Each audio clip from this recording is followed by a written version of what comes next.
Attentat de janvier 2015, le récit des 3 jours en archive. Le 7 janvier 2015, la rédaction du journal Charlie Hebdo était attaquée par les frères Kouachi. Le lendemain, une policière municipale était abattue à Montrouge près de Paris. Avant que le 9 janvier, une prise d'otage sanglante ait lieu à l'hypercaché de la porte de Vincennes. Retour sur la chronologie des faits. Entre les 7 et 9 janvier 2015, 17 personnes ont perdu la vie à Paris et Montrouge, Hauts-de-Seine, sous les balles des frères Kouachi et d'Amédi Koulibaly. 7 janvier, Charlie Hebdo attaqué. Le matin du 7 janvier 2015, 2 djihadistes français, Chérif et Saïd Kouachi, pénètrent dans les locaux parisiens du journal Charlie Hebdo. Ils assassinent 11 personnes, la quasi-totalité de la rédaction. La vidéo en tête de cet article retrace le parcours des terroristes ce jour-là, avec les éléments connus le soir des faits.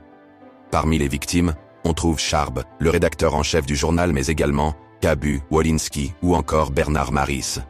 Dans leur fuite, les frères Kouachi diront avoir vengé le prophète Mahomet en tuant Charlie Hebdo et tueront également un policier déjà à terre. Le soir même, et alors que les terroristes sont toujours en fuite, François Hollande, président de la République, fait une déclaration à la nation.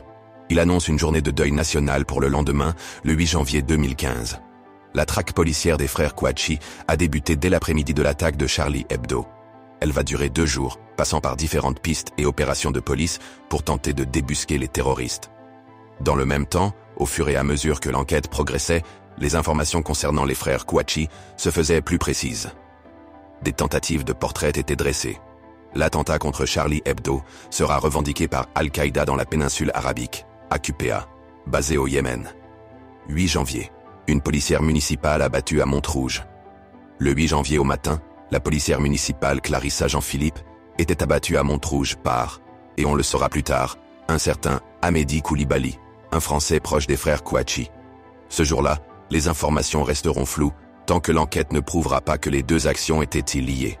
Le matin du 8 janvier, Amédi Koulibaly parvient à prendre la fuite. 9 janvier, une supérette cachée porte de Vincennes. Le lendemain matin, le terroriste Amédi Koulibaly prend en otage les clients d'une supérette cachée à la porte de Vincennes à Paris. L'attaque va durer des heures. 4 personnes seront tuées. Et après plusieurs heures de retranchement, Koulibaly sera finalement abattu lors d'un assaut du raid et de la BRI. Le même jour, la traque des frères Kouachi continue en Picardie où ils vont être localisés. Pendant l'assaut contre Koulibaly porte de Vincennes, une opération est lancée contre eux par le GIGN dans une imprimerie où ils s'étaient retranchés, à Damartin en Goële, en Seine-et-Marne. Ils seront tous les 2 abattus. On le saura par la suite, mais les 3 attentats étaient coordonnés. Notamment quand une vidéo d'Amédi Koulibaly sera diffusée dans laquelle il affirmait que lui et les frères Kouachi étaient en contact. Les attentats de janvier 2015 en France ont causé la mort de 16 personnes, 11 à Charlie Hebdo, 1 à Montrouge et 4 à l'hypercaché. 12 janvier, opération Sentinelle. Dès les attentats, le plan Vigipirate est rehaussé, puis à partir du 12 janvier 2015, et pour une durée indéterminée, l'État lance l'opération Sentinelle.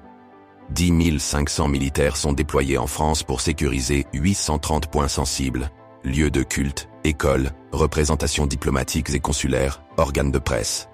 15 et 16 janvier, les obsèques des victimes. Une semaine après les attentats, l'équipe de Charlie Hebdo sort un nouveau numéro. Des millions de lecteurs achèteront cet exemplaire symbolique. En une, Mahomet en pleurs sur fond vert qui s'exclame « Tout est pardonné ». Vient désormais le temps des obsèques. À Paris et à Montreuil se déroulent par les cérémonies de Tinius, Wolinski, Elsa Kayaté et du policier Franck Brin-Solaro. Kabu, Philippe Honoré et Charb seront inhumés le lendemain, le 16 janvier 2015.